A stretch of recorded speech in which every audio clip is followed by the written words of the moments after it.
came to realize that there's certain S's that tell us about how we think. You don't think the way that you want to think. You think according to your social. You think according to your story, your life story. You think according to your structure, the structure that you're in. And you think according to also the state of mind that you have. And these 4 S's are what are going to determine the way you're going to think. And this is very important because we are people who decide according to these S's. That's how our framework of decisions, they come across in that way. And I was thinking about this a lot lately because I was realizing that how much a person, he's deciding how he thinks according to the people that he's around. The story happened one time in Israel where there was a duplex, where there was a Jewish person that had a house together with an Arab person.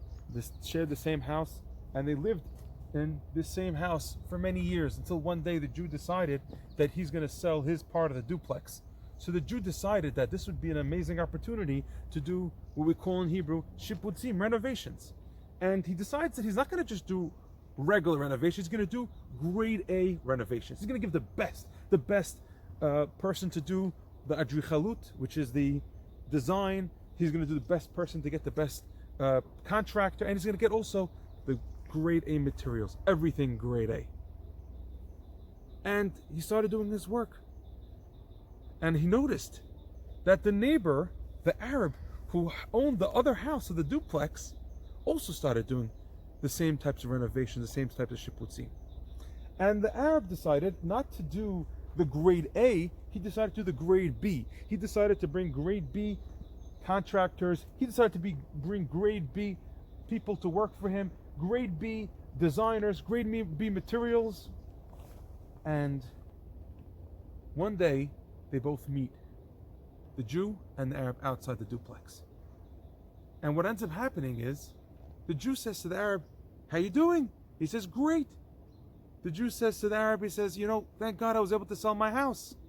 And the Arab says, "How much did you sell your house for?" He said, "I was able to sell it for $600,000. And then he turns to the Arab and said, "How are you doing with your store, with your contractors?" He said, "I did great. Voila. I was able to sell my house too." He said, "How much?" He said, "I was able to sell for $750,000. And the Jew can understand. He said, "I put $600,000. I was able to put grade A materials and get $600,000, and you put grade B and you were able to get $750?" The Arab said, "100. Of course, makes a lot of sense to me." He says, "Why?" And he explains. He said, "Because when I sold my house that my neighbor is a Jewish person, so that's why I could sell mine for $750. When you sold your house for $600, it's because you had an Arab neighbor." And sometimes we don't realize that.